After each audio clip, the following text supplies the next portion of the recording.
As a type 1 diabetic living with ADHD, I just had one of the greatest epiphanies that's going to help you with your type 1 diabetes, and you don't even have to have ADHD to get the lesson. Yesterday, I went on a ridiculously long bike ride and run. I'm training for an Ironman right now. Did an 85-mile bike ride and then straight into a 20-mile run. The good news is you also don't have to be an athlete to any extent to get today's lesson, but the story itself, I think, is critical for you to understand how to implement and how to use it in your own life to simplify and, more importantly, demystify your blood sugar management. So if you've ever had blood sugars that feel like they don't make sense and they're frustrating because of that, and it makes life hard to be spontaneous and actually live in the moment, today should break down a really key concept for you that should help. Now, my name, if you don't know who I am, is Matt Van de Vecht. I am a certified master fitness trainer and nutritionist living with type 1 diabetes, and as I mentioned, ADHD as well. And today I'm going to share with you and break down some really key lessons that have helped me to make blood sugars cooperate and demystify them for good. Let's get into our theme song and then hop into our story. I lied. I've actually got two stories for you guys. The first one is the same lesson as the second one, but it'll give you two different perspectives. So the first one is that my wife and I hosted our first ever neighborhood party, neighborhood get together. See, in our neighborhood, we're super lucky, super blessed, honestly. A lot of the people that live on our street have kids the same age as our daughter, all within a couple years of each other. And so all of us parents were like, hey, we should have a get together. And for get together number 2, we're like, hey, we'll host. It's our turn. Now, the key differentiator with the ADHD thing that I mentioned is that, and this is something I've learned recently, I didn't realize, even though I've had ADHD my entire life, ADHD people with ADHD, whatever, apparently we have a difficult time with time. And it's difficult to, I guess, what's the word, like executive functioning? I don't know. Basically, if there's a deadline, you don't really think about it until it's here, right? So my wife is like, hey, have you been getting stuff ready for the party? Yeah, no problem. Like I mowed the lawn and I edged and did all that fun stuff to make the yard look pretty. What about the house? Yeah, we'll get there. And then she's like, the party, she came over, she was so stressed. I feel bad for her, but she was like, Matt, the party is in 2 hours and the house is a wreck. And I looked around and I was like, yeah, it's bad, actually. This is really bad. And she's like, what's the plan? And I was like, well, I just had lunch, got a ton of insulin on board, so just gonna hang out for like an hour, and then, it won't take us more than an hour to get the house ready. And she was like, this is like half a day's worth of getting ready. There's no chance we finish this in an hour. We need to do it now. And she's just gathering stress ball energy. She's just like, this is not gonna work. So long story short, had to make some adjustments with my blood sugars, because if you know from my teachings, if you've got a ton of insulin on board, any kind of activity is gonna make that insulin work a lot faster, right? So if I'm sitting, and I was sitting around 140, I think, with like 6 units of insulin on board. And I was like, this is gonna be tough, but she's right, we have to clean up, So I had to make some adjustments, which for me, made some basal adjustments and added a couple snacks in here and there and kept it right steady between 130 and 150 the whole time. Still, it worked out great. But it was interesting looking back, because she's like, Matt, you have no concept of time. You think things are going to take like 10 minutes and it's something that's going to take 2 hours. And it's unfortunately consistent over the last decade that we've been together almost. But she points this out often, where she's like, okay, in the morning, we're leaving for a road trip. What time are you waking up? And I'm like, 20 minutes before we got to go. She's like, what? Why would you not get up 2 hours before? And I'm like, because I want to sleep, obviously. And she's like, we still have to pack and make food for the road and get our daughter, Brooklyn, ready. We have to pack the car. Like, that's not going to take 20 minutes. And even if it did, you'd have to wake up early because you have to like brush your teeth and eat breakfast. And I'm like, interesting, right? So the reason I bring that up is that a lot of us with diabetes act as if we're also living with ADHD, because most of us look at our blood sugars in the moment, and we wildly underestimate what's required to keep them in range in the moment. But most of our diabetes management styles are that of reaction. It's a reactionary approach where you deal with the now with strategies in the now, right? There is no prep, there is no recovery, there's no prediction. And I think that's the biggest gap that a lot of people have, is this lack of anticipation. Both of anticipating what you're going to need to do for blood sugars, but also anticipating what blood sugars are going to do based on what you do next. So when I agreed to help her get ready for the party for the 2 hours, and I had just taken a ton of insulin, right? I had to anticipate what would happen when I was packing and cleaning and moving furniture with all that insulin on board. Had I not anticipated it, I would have had an urgent low, guaranteed. Right? So anticipation really is one of the keys, in addition to adaptation, the ability to adapt to new situations. So you need to anticipate what's going to happen and then adapt your strategies to get to that situation, right? Now, the story that I started with and what we'll get into next is this ridiculous workout that I had yesterday. Now, if you don't know, like I said in the beginning, I'm training for an Ironman right now. We are, oh my gosh, is it 4 weeks now? We might be 4 weeks out. Hold on, let's pull it up. Because last time I did an episode, I said we were 5 weeks away. And I think we might be, holy cow, 4 weeks out. I just got chills. Okay, so it's getting real. I have 4 weeks until my full distance Ironman. Now, an Ironman is a 2.4 mile swim into a 112 mile bike ride into a full marathon, which is a 26.2 mile run. And it's all on the same day. And I'm training for it, so I'm trying to get close to those numbers without injuring myself. Yesterday, my buddy and I, who's doing the race with me, I talked him into it. And anyways, he's happy about it, but also like, why did you make me do this? Yesterday, our workout was 85 miles on the bike, which was the longest either of us have ever done on a bike ride, into a 20-mile run, which is my longest run ever. He's done one marathon before, but that's it. So we were just like, hey, let's take the 2 longest exercises we've ever done and let's snap them together back to back, and overall the day it took us 10 hours with breaks and mechanical failures and meeting up with people and all that included, but still 10 hours, right?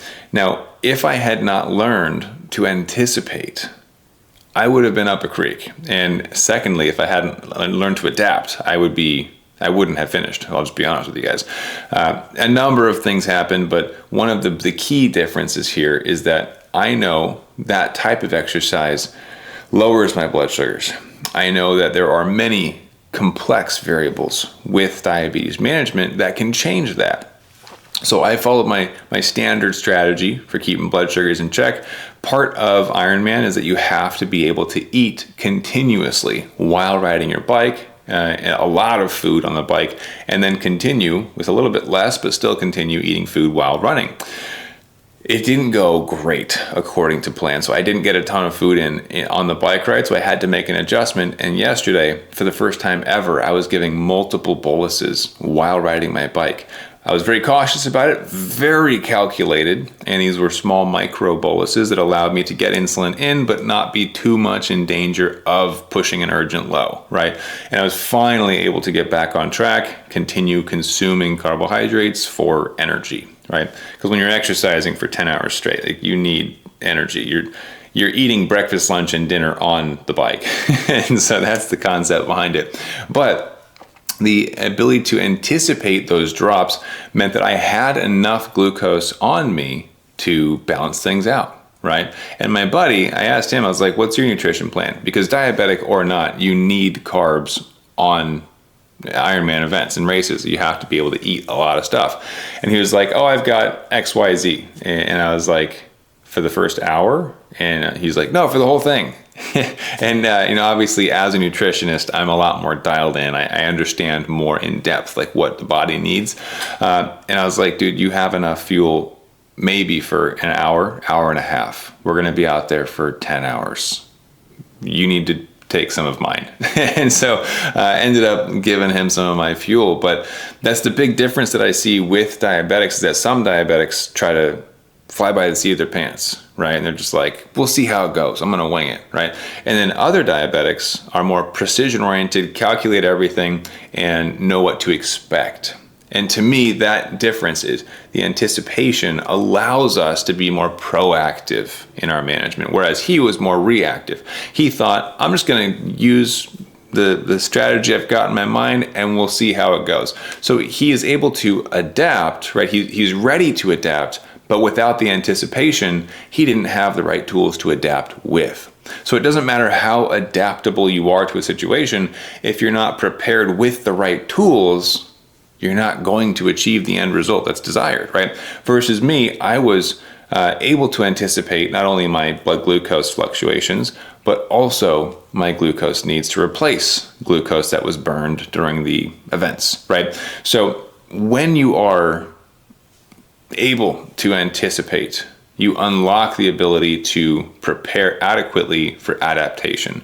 In other words, if you know what to expect, you can plan correctly for it and have those things available to you.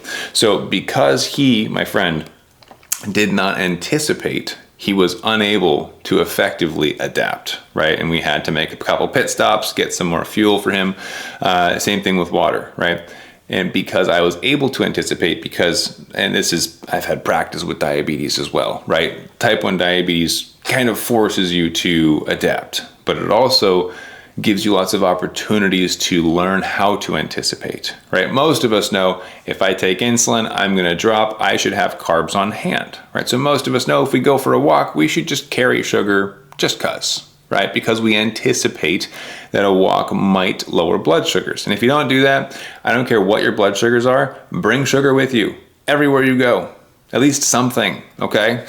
And you will thank me later. I kid you not. I've had days where I'm at like 300 and I'm going to go for a walk and I'm like, I'm not going to bring sugar. That would be silly. And I think, well, Matt, you got to practice what you preach. Bring the sugar. And sure enough, it'd go from 300 down to 150 in like 10 minutes. That's aggressive. More like 20 or 30 minutes, right? But I look down and I'm like, oh shoot, I actually might need this sugar. And then, 100, 90, 80 level. I'm like, okay, whew, it leveled out. But that was crazy. It just went down 220 points, right? So always bring sugar with you so you are able to adapt. But the key from today is to anticipate, right? So back to the first story, we're hosting our first event. It went great, by the way. The neighbors are incredible, but we had to call in some help because I did not anticipate needing to do all that prep. And because I didn't anticipate, we had to call on my wife's family, and they came in clutch. They were very helpful. My sister-in-law, my brother-in-law, both helped us out, got things together, got pizza ordered, helped my wife with the crock pot dish that she was making. They went and got decorations. They set up tables and chairs and heaters, and kind of made me realize that I did not pull my own. I was like, oh, there was a lot more to do. I just didn't even think about it. And I wasn't going to think about it until an hour before the event. That was my big plan, was like an hour before we'll figure it all out, right? And that's something that I need to work on. Now, diabetes wise, I'm all set with the anticipation. Now, this is what I coach people on. I know the variables that are layered within diabetes management. In fact, I do want to give you one final little tidbit, little bonus chunk for sticking around this far. There are many layers to diabetes management. There are always multiple variables impacting blood sugars up and down. In fact, this is one of the topics I spent multiple chapters on in my upcoming book. It will be out shortly. We actually just entered into the final edit, and I am so excited. It's going to help so many people living with type 1 diabetes. But the layers behind diabetes management. So yesterday I went on a bike ride. Coming home from that bike ride, bike ride and run, right? We were out there. We did 105 miles. I've never done over 100 miles before. That was insane. It also wasn't super pretty. For those who are like, wow, Matt's an amazing athlete. I endured. that was it. It was very, very hard. But coming off of that, my insulin sensitivity is through the roof, right? My basal rate is at like an 80 or a 90% reduction. I need just fractions of insulin to do any food. And one of the fun things to think about is all of the different things impacting blood sugars, because insulin sensitivity pushes blood sugars down, right? We need less insulin to stay stable. But my body is also beaten from all of this activity. I've never biked or run that far, especially in conjunction. My body was hurting for certain. Okay. I finished the run. I thought that I was going to vomit and then pass out. Both of them. I was nauseous and super lightheaded. Turns out I was really dehydrated. The last 2 hours of the run, I couldn't get in any food or any water. My stomach was just fighting me. And I won't go into too much detail, but I felt some of the stuff that I ate coming up. All right, we'll just leave it at that. So because of this, a couple different things, but one, I think the biggest impact to mention is inflammation and the stress that my body has gone through, pushing blood sugars back up, right? So insulin sensitivity, blood sugars down, and the stress of the events over the previous 12 or 10 hours, pushing blood sugars up. So now we try to figure out, where is the balancing point? Well, I watch my blood sugars, and I'll actually put them on screen for you. I ended the run at, I think, 120, and it leveled out there beautifully. I was basically level, but was starving, first of all, and second, wanted to balance out my predicted outcomes. So as the stress wears off, my insulin sensitivity will likely stick around for a little longer, and that's been my trend. So one of the ways I can balance out the additional insulin sensitivity and not go low over the next 3 to 4 hours as I prepare to eat my next big meal is to offset insulin sensitivity with either a slowly digesting form of food or introducing insulin resistance to balance out the insulin sensitivity. And again, this is a full chapter in my book coming out, so keep an eye out for that. It's going to be probably like the next 4 to 6 weeks. We're gonna launch this thing out to you guys finally. But what I chose to do, and this is also tradition now because it's worked so well, but also because I love it, is I go to Jersey Mike's and I get a tub. Now, if you're curious, I get a number 7 tub, which is a turkey and provolone. I get it Mike's way, just all the works. Get some pickles in there to help with muscle cramping.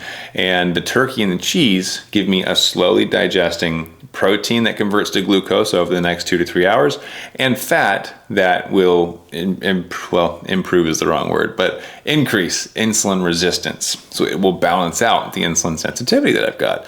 Now, the amount is different for everyone, the timing is different for everyone, but because I can anticipate my insulin sensitivity peaking hours later and pushing me into a low, I'm able to adapt by ordering Jersey Mike's and do it my way instead of responding in a couple hours with glucose tabs. Ew, yuck, right? I get to use something I actually enjoy, have 500-600 calories at the end of that run that will slowly digest, very slowly impact blood sugars and enable me to level out. This is only possible if you understand the 3 levels of blood sugar impact. Okay, so what we're anticipating here is a delayed impact. I want to match the delayed impact so that things balance out. I promise the book lays it out way more smoothly. Gonna have to drop a few more of those secrets, but if you want to hear me go into detail in these episodes on core concepts from the book, let me know if that will be helpful, because we can spend some time breaking them down as we lead into the book launch. I think it'd be helpful to have some video resources anyways. So to break down today, if you're trying to improve your outcomes with your diabetes, especially with predictable and consistent blood sugars, you can't expect to fly by the seat of your pants like the ADHDer right here who thinks, I can wait till the last minute and just see what happens, right? You actually have to have a plan. You have to be able to anticipate so that you can adapt. Okay, and those are the two A's for today. We're not going to do triple A, we're going to do double A. AA, that's another thing. Whatever. Anticipate so that you can adapt. That's the key, but it starts with anticipation. If you don't anticipate, if you don't look into the future, you are unable to master the present, because the present is impacted by the past. The past looks into the present as the future. I know that sounds super confusing, but it makes sense in my head, so I'm saying it.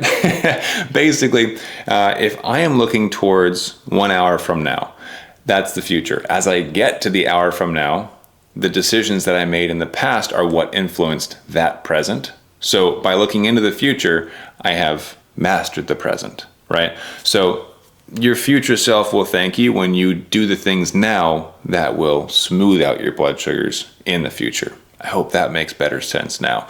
So anticipate so that you can adapt. Anticipation is going to be your superpower today. All right. So I hope that's helpful. Let me know if you guys like this one, if you want more like it. And I got to go clean up because we left like half the stuff out from the party because it was a success. The parents loved it. The kids loved it. And me and my introvert self, I hung out with the kids for like a solid hour and a half at the end of the night because I was burnt out on social connection. Now you know that about me too.